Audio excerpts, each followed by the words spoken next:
Hello everyone, welcome to techshan with.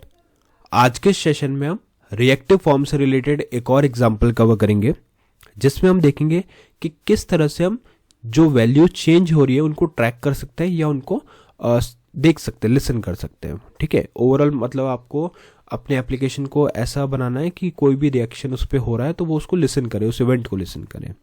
ठीक है, तो इस सेशन के एंड तक हमें पता चलेगा कि कैसे वैल्यू चेंजेस को हम यूज़ करते हैं, क्या उसका सिंटेक्स और स्ट्रक्चर रहता है और क्या क्या उसके बेनिफिट रहते हैं।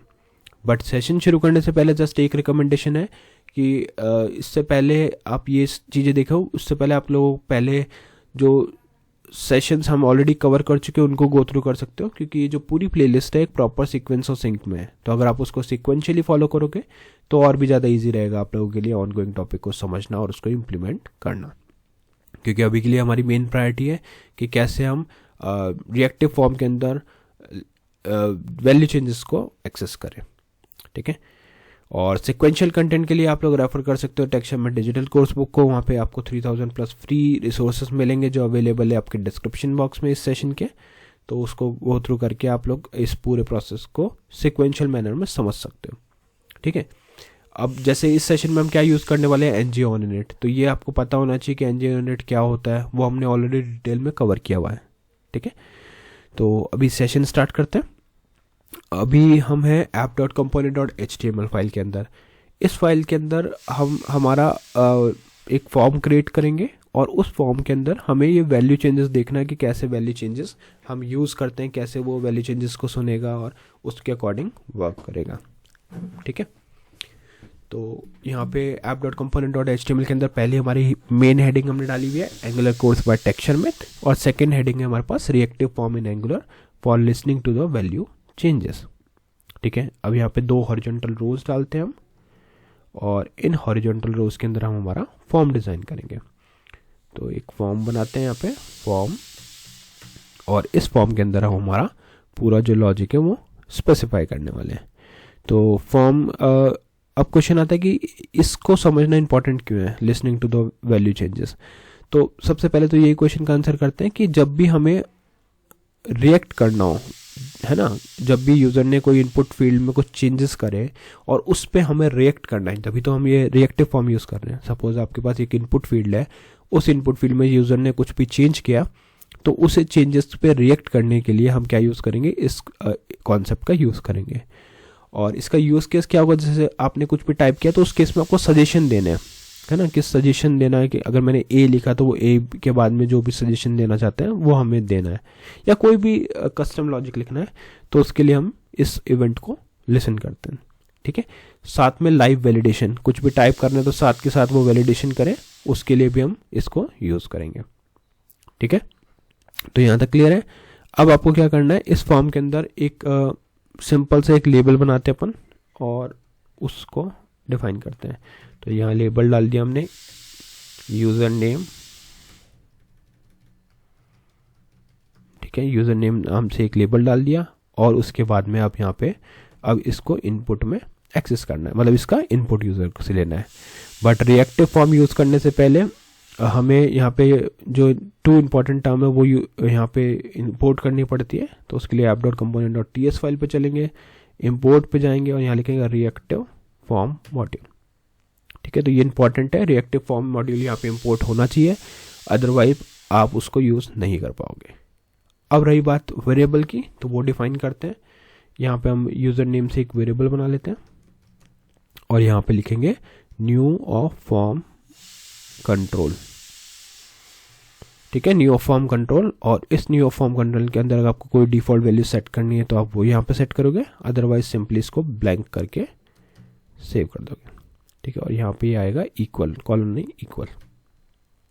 परफेक्ट, तो अभी ये यूज़र नेम वाला एक वेरिएबल हमारे पास बन गया, और इस यूज़र नेम वाले वेरिएबल के अंदर हम हमारी सारी वैल्यूज़ को स्टोर करेंगे और उसके ऊपर ही पूरा वो देखेंगे कि कैसे ये वर्क करता है। ठीक है, तो उसके लिए चलते हैं app.component.html फाइल पे। यहाँ पे एक इनपुट फील्ड बनाते हैं और इस इनपुट फील्ड के अंदर हम इसको इसका टाइप डिफाइन करते हैं। टाइप हो गया हमारा टेक्स्ट, और यहाँ पे हम इसको ऐड करेंगे, एंड यहाँ पे ऐड करेंगे इसका इसका सिंपली आपको लिखना पड़ेगा कि इस वैल्यू को आपको एक्सेस करना, राइट। एक्सेस करने के लिए आप क्या करते हो, सिंपली यहाँ पे जो हमने यहाँ पे इंपोर्ट किया फॉर्म कंट्रोल, वहीं आप यहाँ पे स्पेसिफाई करोगे फॉर्म कंट्रोल, ठीक है। और फॉर्म कंट्रोल के अंदर आप लिखोगे जो भी इसकी वैल्यू है, ठीक है। तो वो वैल्यू हमने बनाया यूज़र नेम से, तो यहाँ पे आ गया यूज़र नेम। तो ये एक इनपुट फील्ड हमने बना दिया। अब एक बार इसका आउटपुट वेरीफाई करते हैं और फिर इस वैल्यू को हम कैप्चर करेंगे। तो ng serve --- open enter. Enter करने के कुछ सेकंड्स बाद ही आपको आउटपुट दिखाएगा और ब्राउजर पे हमारे पास आउटपुट क्या आ रहा है, Angular course by texture method, reactive form in Angular, listening to the value changes, ये मेन टॉपिक आ गया। एक हॉरिजॉन्टल रो है, यूज़र नेम का फील्ड है और एक इनपुट फील्ड है और साथ में यूज़र नेम को क्लोज, इसको एक हॉरिजॉन्टल रो से हम पूरा फॉर्म का डिज़ाइन कंप्लीट कर रहे हैं, ठीक है। यहाँ तक क्लियर है।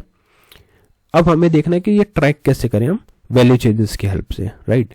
तो उसके लिए अब आपको एक लॉजिक लिखना पड़ेगा, कहाँ पे, आपके कंपोनेंट फाइल के अंदर, जिसके लिए हम यूज़ करेंगे ng onInit का, ठीक है। अभी क्या हो रहा है, जैसे यहाँ पे जैसे मैं राइट क्लिक करता हूँ, इंस्पेक्ट पे जाता हूँ और कंसोल पे जाता हूँ, तो अगर मैं यहाँ पे कुछ भी टाइप कर रहा हूँ तो वो हमें कंसोल पे नहीं मिल रहा, राइट।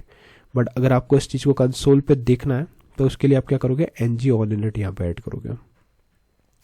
तो यहाँ चलते हैं और इधर आप जाके लिखोगे एक मेथड जो है ng onInit, ठीक है। और ng onInit को यहाँ पे आप इस तरह से स्पेसिफाई करोगे। नेक्स्ट आपको क्या करना है, यहाँ पे आपको चेक करना है कि this dot user name dot value changes, अब यहाँ पे आप इस मेथड का यूज़ करोगे, वैल्यू चेंजेस डॉट सब्सक्राइब और फिर इसके बाद में value equal angular bracket curly braces open close, और इसके अंदर हम वहाँ पे वैल्यू को प्रिंट कर देंगे कंसोल डॉट लॉग, और यहाँ पे जो भी आपकी वैल्यू है वो यहाँ पे आ जाएगा, ठीक है। वैल्यू हमने लिखा कंसोल डॉट लॉग वैल्यू, यहाँ पे क्या इश्यू दिखा रहा है, डिड यू मीन वैल्यू, हाँ ये केस सेंसिटिव है तो आपको एग्जिटिव लिखना पड़ेगा। अगर यहाँ कैपिटल वी यूज़ किया तो वहाँ भी कैपिटल वी होना चाहिए, अदरवाइज वो उसको डिफरेंट कंसिडर करता है, ठीक है। यहाँ तक क्लियर है। रिफ्रेश करते हैं, यहाँ पे मैंने लिखा ए, तो देखो जैसे ही मैंने यहाँ पे ए टाइप किया तो कंसोल में ऑटोमेटिकली उसने लॉक कर दिया क्या, ए। यहाँ मैं लिखता हूँ बी, तो अब क्या चेंज हुआ, देखो पहले ए था, अब वैल्यू क्या हो गई, ए बी। उसी तरह से मैं यहाँ पे लिखता हूँ सी, तो अब क्या हो गया, ए बी स्मॉल सी, यहाँ पे C D E F G H. तो इस तरह से जैसे जैसे आप टाइपिंग कर रहे हो उस टाइपिंग के अकॉर्डिंग ही वो आपको कंसोल में आउटपुट लाके दे रहा है, ठीक है। तो यही होता है चेंजेस को ट्रैक करने का प्रोसीजर। अभी ये चीज़ आप एक बटन के साथ भी कर सकते थे, बट हमें क्या उसको ट्रैक करना है इमिडिएटली, तो इसलिए हमने यहाँ पे क्या यूज़ किया, ng onInit। अब ये ng onInit आपको पता होना चाहिए, क्योंकि इसको अगर हम फिर से डिस्कस करेंगे तो काफ़ी टाइम टेकिंग होगा, क्योंकि ये बहुत बड़ा टॉपिक है, टिपिकल नहीं है बट थोड़ा सा टाइम टेकिंग है, इस वजह से इसको अभी हम डिटेल में नहीं डिस्कस कर रहे। अभी के लिए आप बस इतना समझ सकते हो कि ये एक ऐसा मेथड है जो आपके एप्लीकेशन के यहाँ पे जो चेंजेस हैं उसको ट्रैक करने में हेल्प कर रहा है, ठीक है। तो इनिशियलाइजेशन के टाइम पे ये अपने आप रन हो जाता है मेथड, इसको आपको एग्जीक्यूट करने की नीड नहीं है। यहाँ हमने कोई भी बटन यूज़ नहीं किया इसको एग्जीक्यूट करने के लिए, ये ऑटोमेटिकली रन हो रहा है और आपका जो चेंजेस है उसको ट्रैक कर रहा है। किसकी हेल्प से, फॉर्म कंट्रोल की हेल्प से। तो उसके लिए आपने एक, अब इसके अगर सारे स्टेप्स को ब्रेक डाउन करें तो सबसे पहले हमने एक रिएक्टिव फॉर्म मॉड्यूल को इंपोर्ट किया, साथ में फॉर्म कंट्रोल को इंपोर्ट किया और वहाँ पे एक वेरिएबल बनाया यूज़र नेम से, ठीक है। उस यूज़र नेम में डिफ़ॉल्ट वैल्यू हमने ब्लैंक की रखी, अगर आपको कुछ और वैल्यू रखनी थी तो वो भी आप रख सकते हो। फिर हमने क्या किया, एक फॉर्म के अंदर उस इनपुट फील्ड को बाइंड किया हमारे यूज़र नेम वेरिएबल से, और फिर उसके बाद में एक ng onInit मेथड के अंदर हम चेक कर रहे हैं कि अगर this dot user name dot value changes, अगर इसकी वैल्यू चेंज हो तो सब्सक्राइब ऑफ वैल्यू, और यहाँ पे हम कंसोल में चेक कर रहे हैं उस वैल्यू को, ठीक है। तो जैसे ही ये रिफ्रेश होगा, अभी कुछ भी नहीं है, ब्लैंक है। अब यहाँ पे आप जैसे ही लिखने जाओगे तो वो उस अकॉर्डिंग वैल्यूज़ को शो करता रहेगा कि क्या क्या वैल्यूज़ में चेंज हो रही है, ठीक है। ABCDEF यहाँ तक आ गया और वो आपको हर स्टेप पे कंसोल करके बता रहा है कि पहले वैल्यू ए थी, चेंज हुई AB हुई, फिर ABC, फिर ABCD, ABCDE, ABCDEF, ठीक है। तो आई होप आज का ये पूरा सेशन क्लियर हुआ होगा कि कैसे हम लिसन करते हैं अपने वैल्यू चेंजेस को। नेक्स्ट सेशन में इससे रिलेटेड और भी टॉपिक डिस्कस करेंगे। So thank you for watching take share में।